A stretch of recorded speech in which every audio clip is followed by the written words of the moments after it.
Hello everyone, welcome back. It's been like 6 months. This is not anything new for me. I can be flaky sometimes. I don't mean to be. Part of why I've been away so long isn't my fault. Part of it is because, sometimes I get in a funk, especially if I've had a lot of stuff fall on me at once and it can take me a little bit to get out of it. So, sorry, but I mean, it's just kind of where we're at. I'm hoping we'll be able to move forward. I do know that part of it was that I was getting a little overwhelmed because I started trying to get into doing like seasonal books for certain times of the year. Like Hauntober was a breeze for me to get through because I do tend to read quite a bit of paranormal stuff. Like holiday Christmassy time was kind of difficult for me because I don't necessarily read as much holiday romances. And I felt like I was just stressing trying to finish books in time for review, and I wasn't really enjoying them. So I'm going to go back to just like reviewing what I'm going to review.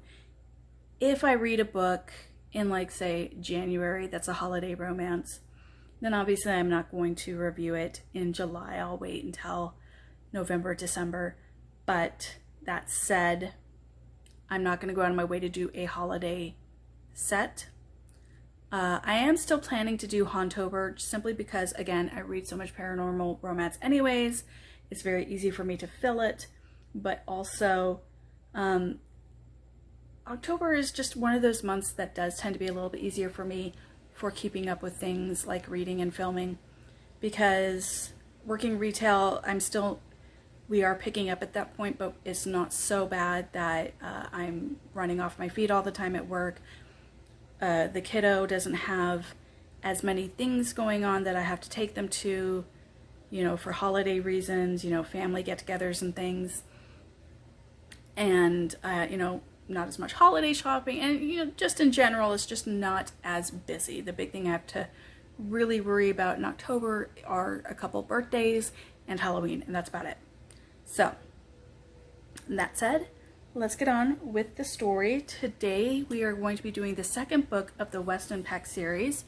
This is the first book, the One True Mate book. I'm showing it to you primarily because I don't feel my Kindle does it justice because it only does the black and white photos, or the black and white screen.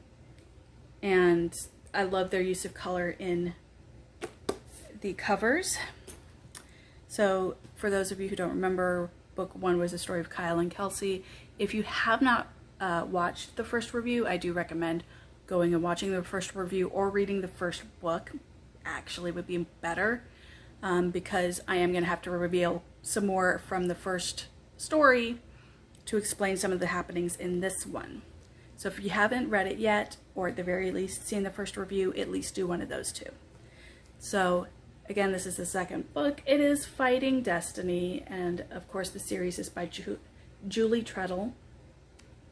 And you'll find that all of the books have a different background color. Like the next book we're going to do, it has a really pretty green. So I love the use of color in the covers. You all know that I'm a cover whore, so anywho. So in the previous story, when Kyle and Kelsey announced that they were going to be mating, they had to go through what is called the challenge period. In this shifter world, anytime a couple decides to mate, whether it be compatible mates or as fated mates, they have to go through what is called a challenge period. In that time, any male can challenge the male of the couple for rights to mating with his female and taking his position within the pack. And the same goes for the women. The women are able to challenge the female to take her mate and her spot in the pack. It does tend to be a way for, lower pack members to work their way up or force their way up, things like that. During this challenge period, the alpha of one of the Irish packs sent one of his sons to challenge Kyle for Kelsey, because if he had challenged Kyle and won, he would have become the alpha of the Westin pack. And this man's this man's father has a lot of aspirations to become a very powerful alpha, you know, basically wants to take over everybody. So the son that he sent was a man by the name of Patrick O'Connell. However, right before fighting Kyle, he basically tapped out. He requested a word with Kyle, and it turns out while at practice, or while he'd been practicing for the challenge, more accurately, he had caught whiff of his fated mate. And coming to the challenge itself, he realized that the fated mate was not Kelsey, because he didn't smell his fated mate in the arena. So he dropped his challenge, asked Kyle if he could stay on Westin Pack lands until he can find his fated mate. Now, because he and Kyle had actually been friends, they'd gone to an alpha program, like an alpha camp or something, when they were younger, he was okay with it. I mean, once the official challenge was dropped, he had no reason to be angry at him. If only I could get over my anger so easily sometimes. But, so he allows him to stay to find his fated mate. And in this story, we find out that his fated mate is actually Kyle's sister, Elise Westin. Elise had gone to spy on Patrick while he was practicing to report back, basically, if she thought there was any like special moves or anything he had that Kyle maybe would want to know about. So this is when Patrick had scented her and she had scented Patrick.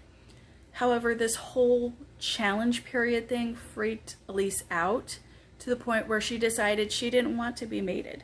Not because she didn't want a mate, not because she didn't want a family, but because she didn't want to go through the challenge period. She was scared of it. So she basically did everything she could to avoid ever being in the same room with Patrick O'Connell. If ever she smelled him or felt him getting close, she'd book out another room. Like, she would get up extremely early to go to the office. She'd leave the office extremely late. She stayed in her office to have lunch. She never went out with anybody anymore, which is very strange for her. She's a very social person. So a good portion of the story is actually Patrick going half crazy because he's trying to find his fated mate. He knows she's here. He felt her. He smelled her many times. He has no idea what she looks like, though. He did see her once in wolf form at the pack run, but he doesn't know what she looks like in human form. She is beside herself with anxiety, and she's torn because she wants her mate, but she doesn't want to go through the challenge period and all these things. And everyone is still reeling from the events of the battle from the first story and the additional revelations about Kelsey. So it's just a lot for her to take in. Eventually, Patrick does find out who she is, and she ends up running on Christmas. On Christmas, or Christmas Eve, she leaves to go to a spa. Her brother finds out what she's planning to do and basically sends Patrick with her, hoping that it's going to force them to come to terms with what is, right? Well, while they are there, the Bulgarians show up and abduct Elise. For those of you who don't remember, the Bulgarians are basically now mortal enemies of the Westin Pack. Kelsey's character is an alpha she-wolf. Alpha she-wolves are seen as an abomination in this world and are meant to be killed on sight, essentially. Well, one of the things that I did not mention from the first story, because I did want to leave some surprises for you, was the fact that not only is Kelsey an alpha she-wolf, she is also a witch, and she was one of 3. Her 2 sisters had been killed, and apparently she absorbed their powers. So she is an immensely powerful alpha she-wolf witch. And so the Bulgarians, which had been the pack her family had been part of, had come out to extinguish her life because they felt that they had failed. Kyle's father is harmed to the point where he's basically dying. His wife is dying because they are completely linked in their mate bond. And Kelsey is able to save him, and by extension his wife, because of her powers. You can't make this up, right? Well, I mean, obviously you can't because it's a book, but